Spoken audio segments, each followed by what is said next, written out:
Alors, tu vois, ceci, c'est mon scrapper. Mon scrapper d'adresse email, numéro de téléphone, contact, etc. C'est un scrapping propre qui n'utilise pas 36 millions d'API différentes, qui coûte 50 euros par 1000 scrapping et autres.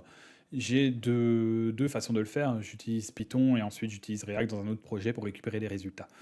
Ce scrapping me permet d'avoir des adresses email valides qui ne sont pas mis en bounds pour l'envoi de campagne, donc ce qui permet de ne pas être banni.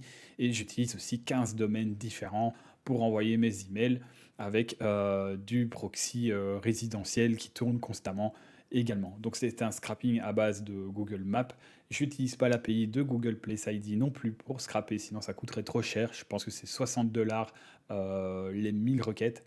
Donc c'est énorme et en plus de ça, on n'est pas certain que les adresses email existent encore. Moi, je vais te montrer ma méthode, comment j'ai construit ce scrapper. C'est quelque chose que je ne montre pas normalement, donc reste jusqu'à la fin. On va voir ensemble comment j'ai construit cela et comment ça fonctionne.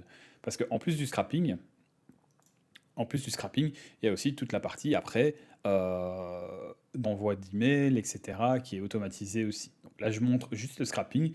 Et plus tard, je ferai peut-être une vidéo sur comment envoyer des emails et en faisant attention au warm-up pour pas détruire ton nom de domaine que tu viens d'acheter pour scraper et envoyer des emails aussi. J'utilise Amazon SES pour l'envoi de mails en masse. Et il faut savoir qu'avec ce scrapping-là, ici, c'est pas les résultats réels. Je l'ai relancé en local pour la vidéo. Mais j'envoie entre 10 000 et 15 000 mails par mois scrappés. Il faut savoir qu'en France, il y a 3 millions de commerçants et d'artisans, donc il y a de quoi faire. Donc ici, mon scrapping, qu'est-ce qu'il fait? Tous les jours, il va chercher un métier, une ville bien distincte. Ça peut être une ville ou une commune ou un village. Et ensuite, il va me scraper tous les résultats et il va aller me valider les emails. Donc là, j'ai 41 mails validés. Le total, c'est 41. Ça sera toujours 41. C'est mon propre outil, donc je fais pas attention à ça. C'est pas un SaaS, mais normalement, avant, j'avais par exemple 62 mails scrappés, 41 valides. Et j'en ai déjà contacté 6. Ce qui me permet ensuite de faire du scoring, par rapport au site internet, scoring SEO, GEO, SSL, méta, schéma, speed, keyword, GMB, note, avis, etc. Je récupère toutes les informations. Donc voilà. Euh, Comment je fonctionne et quel a été mon problème au début? Donc le scrapping, ben, comme tout le monde, j'ai fait du scrapping N8N, etc. Mais c'était pas vraiment convaincant. Donc ici, ce que je fais, c'est que je scrape régulièrement si j'en ai besoin. Si j'ai assez d'adresses email pour envoyer mon nombre d'emails par jour, entre 500 et 600 par jour, ça calcule le stock automatiquement et ça ne scrape pas de nouveaux emails. Pourquoi je ne scrape pas 100 000 emails d'un coup? Parce que tout le monde évolue, les boîtes évoluent, il y a des nouveaux emails qui apparaissent, etc. Donc je préfère être à jour au jour le jour. Donc voilà, si jamais ça commence, j'ai un cron qui tourne, on scrape le déficit. Ensuite, qu'est-ce qui se passe? J'ai une config, 20 métiers niche, plombier, électricien, etc., artisan principalement, et pour le moment, 170 villes belges. Pourquoi je scrape la Belgique? Parce que je suis en Belgique, c'est plus facile pour moi en cas de contact. Mais par la suite, j'ai un SaaS par rapport à ce scrapping-là qui tourne en full automatique. Je vous expliquerai dans une autre vidéo plus tard ce qu'il fait. Ensuite, la niche et la ville. Qu'est-ce que je fais? J'utilise Braille Data avec un proxy rotatif pour scraper.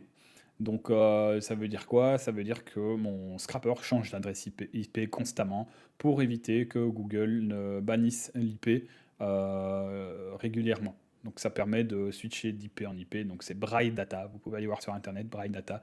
C'est très bien. Ça coûte vraiment rien. Je pense que je paye 25 $ par mois dessus. Donc c'est un proxy résidentiel qui est aussi, ici pour le moment j'utilise les adresses IP de Belgique, mais quand je vais taper dans la France, la Suisse et le Luxembourg, bah, je vais aller demander à Braille Data de me créer un proxy, enfin je vais créer le proxy chez Braille Data pour ces pays-là. Ensuite pour Google Maps, qu'est-ce que j'utilise pour Google Maps, pardon, j'utilise Playwright plus Steels. Steels qui est une bibliothèque, un plugin à Playwright qui simule en fait la recherche manuelle et humaine dans Google Maps pour éviter les captchas.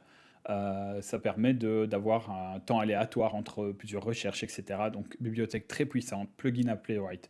Playwright qui est un navigateur euh, en transparence hein, sur base de Chrome, Chromium, qui peut être utilisé en ligne de commande. Donc, ensuite, mon Python, il est sur mon VPS et il tourne tout seul. Je lui fais par exemple une recherche plombier à Liège. qu'il a été détecté juste avant, donc il y a toutes les règles, pas de double recherche, etc. Je vous passe tous les détails de mon développement. Il scrolle les résultats, il clique sur chaque fiche, il récupère nom, adresse, téléphone, site web, note, avis. Un site web est trouvé, moi c'est ce qui m'intéresse le plus. Si un site web est trouvé, j'ai construit un email extractor en vibe codant bien entendu, qui visite le site du prospect, les pages et la page contact. Il recherche les liens mail-to, les emails dans l'HTML et maintenant je l'ai amélioré, il recherche aussi les images. Il filtre aussi les faux emails, Wix, WordPress, toutes les agences qui ont des emails génériques qui ont mis chez leurs clients, etc. Ça trie tout ça. Il faut savoir que mon email extractor aussi peut visiter des sites construits en React, Next, en JavaScript, puisqu'il va aller le transformer lui-même en HTML avant. Ensuite, j'ai une déduplication sur 3 niveaux, par place ID Google, par email et par domaine du site. Si par exemple j'ai un plombier qui se trouve à Liège et qui se trouve à Serein, qui a le même place ID, le même email et le même domaine du site, s'il a un des 3 résultats qui est le même, il est dédupliqué, ça veut dire qu'il ne s'affichera pas dans le résultat du scrapping. Si tu es encore en train de regarder cette vidéo, c'est que tu es intéressé au vibe coding et peut-être que tu te dis que N8N a ses limites. Le vibe coding, c'est quoi? C'est le fait de pouvoir coder en promptant à l'IA tes demandes. Donc c'est très puissant, ça peut être utilisé dans n'importe quel langage. Et si tu as un projet en tête ou des outils à fabriquer, nous on t'aide grâce à la Vibe Academy. La Vibe Academy, c'est Mathieu, Alexandre et moi-même. On s'occupe de te former à Claude principalement, te former à Claude, mais on s'occupe aussi de concevoir l'application avec toi en t'aidant et packager et vendre ton projet. Parce que le plus important quand tu vibe code un SaaS ou un projet client, c'est de pouvoir le vendre et le dupliquer. Donc c'est ce qu'on propose dans cette formation et dans cet accompagnement surtout, puisque par exemple tous les mercredis de 13 à 15 heures, je fais un live de groupe pour répondre à des questions des membres ou alors sur une thématique bien précise. On a vu par exemple toute l'utilisation de Stripe en vibe codant directement. Et ce que je propose à la fin aussi, je propose bien entendu mes skills et présentation, la présentation complète directement téléchargeable. Donc vous voyez, on est un petit peu à la maison. Ici, c'est Vincent qui est sur un projet qui est Oralis, un projet pour les dentistes, pour la transcription des patients, etc. Donc on l'accompagne dans son projet.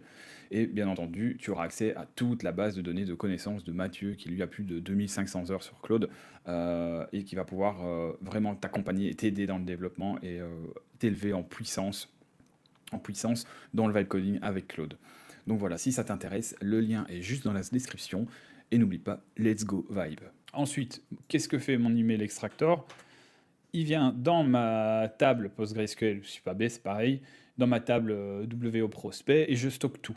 Le nom, la niche, le numéro de téléphone, le site, les emails, les notes, les avis, les coordonnées GPS, etc. Vraiment, la data, c'est ultra important pour moi. Et si j'ai une erreur, ça m'envoie via Brevo une alerte sur mon adresse email à moi en disant attention, erreur de scrapping. Si je vous simplifie un peu le flux, la config choisit niche et ville tout seul si j'ai un calcul de stock négatif. Le proxy masque notre IP et fait une rotation. Playwright scrape Google Maps avec la bibliothèque de Steez. Et on visite les sites et on scrape les emails. Et ensuite, là, un petit résumé. L'antidétection, Playwright Style simule un vrai navigateur. Il inclut user agent, Chrome, FRBE, la time zone de Bruxelles, parce que là on parle de la Belgique, délai aléatoire entre chaque action, 3 à 8 secondes, 6 captcha détectés, pause de 60 secondes, on change d'adresse IP, plus de captcha. Et on filtre les faux sites, page Facebook, page d'or, Yelp, etc., où on va pas scraper ces sites-là. Donc voilà, ça c'est ma façon de scraper proprement. En fait des adresses email. Et bien sûr, quand j'envoie un email, il y a toujours un lien de désinscription qui est obligatoire. Et dans le fond, un petit disclaimer comme quoi, en disant que j'ai pu les contacter parce qu'ils sont sur Google Maps, tout simplement. Je les relance généralement pas s'ils ne me donnent pas leur accord non plus. Donc je fais vraiment très attention à ça. Je ne partage pas la base de données des emails non plus à des sponsors, des fournisseurs ou autres, parce que je respecte les RGPD. Moi, mon but, c'est de prendre contact avec eux comme si j'étais en mode humain. Et donc voilà, ici j'ai toute ma documentation parce que ça c'est mon skill, pas mon skill, mais plutôt dans la mémoire de Claude, dans mon claude.md, qui me dit de toujours faire une documentation en MD et en HTML. Ça, si vous voulez, je peux vous le fournir, il suffit de me le demander en commentaire et je vous donne ce prompt-là que j'ai mis dans mon claude.md pour qu'il vous crée toujours des belles documentations. Et il fait attention de ne pas mettre les variables d'environnement, etc. dans cette documentation-là aussi. Donc j'ai bien tout mon flux de données complet, par exemple, qui est ici, calcul du stock, chargement de la déduplication, le pic target, Google Maps, le parse du résultat, l'extraction des emails, l'observe dans la DB et les logs aussi que j'aime bien avoir. Très important d'avoir des logs sur vos projets. Donc voilà, si cette vidéo t'a plu, que tu veux en savoir plus, n'hésite pas, commente, abonne-toi et surtout, il y aura encore du lourd pour la suite. Allez, à bientôt.